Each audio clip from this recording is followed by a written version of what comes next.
Media outlets for the past week have been telling us over and over, hell, I've been telling you over and over, that the biggest loser in the 2022 midterms was in fact Donald Trump.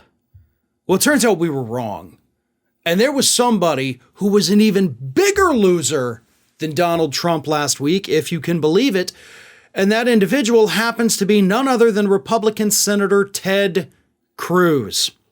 Because much like Donald Trump, Ted Cruz went out there, he endorsed a lot of candidates, he went out and did events with them, raised money for them, and at the end of the day, after endorsing more than 24 different candidates, only 13 of them won. So Ted Cruz is rocking a success rate below 50%. So that's pretty bad. And Donald Trump's overall record for actual candidates, by the way, not the safe ones that he endorses, like he endorsed Marjorie Taylor Greene. There was a 0% chance she was going to lose her race, but he counts that as a victory. I don't. In actual real competitive races where Donald Trump's endorsed people, his success rate is also below 50%. But because unlike Ted Cruz, he took a lot of safe bets this time, his success rate for the midterms, Trump's, is more than 50%. Because again, he even endorsed some people that were running unopposed. So yeah, you're going to win that. Cruz, on the other hand, he swung for the fences, and man, did he strike out hard, because Cruz didn't just endorse people. He didn't just show up for them. He didn't just raise money for them. He used political action committees that he is affiliated with to also boost these people. So he lost across the board with a lot of these freaks that Cruz went out there to support. Here it is. Only 9 candidates who took part in his Cruz 25 for 22 victory fund are currently leading their races, including his pal Senator Mike Lee from Utah, and the Truth and Courage super PAC tied to him fared even worse, with only 1 win in 3 races it funded. Cruz also leads the joint Win the Senate 2022 committee, but only 3 of 5 affiliated candidates won their races. So yeah, 13 victories out of more than 24 endorsements. And Ted Cruz isn't finished yet, though. No. He was actually the first Republican to head to Georgia in what is now the official runoff race to go campaign with Herschel Walker. Of course, that was before it was revealed that Democrats did, in fact, win the Senate. So now Ted Cruz kind of looks like a bit of an idiot because that seat doesn't necessarily matter for the Republicans anymore.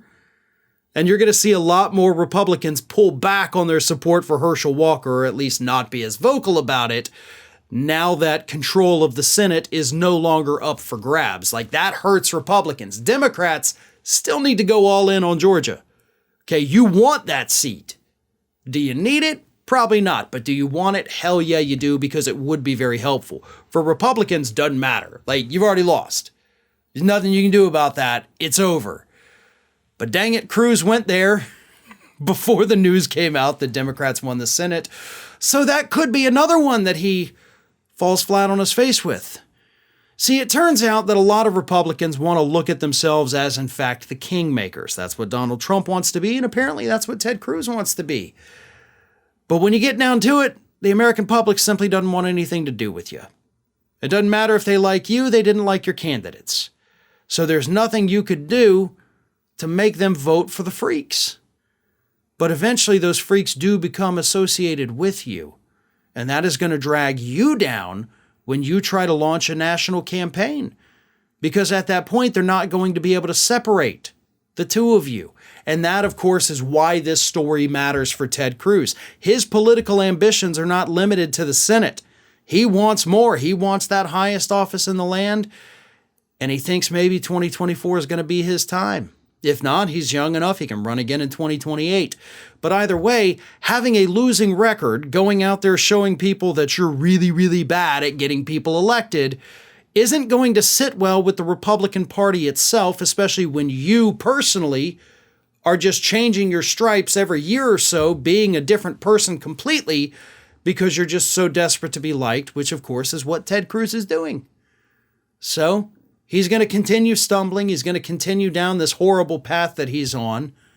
And it's not going to lead him to that ultimate goal that he wants more than he knows. He'll never be president of the United States. And I love that fact, but I also love the fact that Cruz doesn't realize that yet. Hey everyone, this is Aspen. And did you know that for the low cost of $0 per day, you can subscribe to the Fair and Balanced YouTube channel?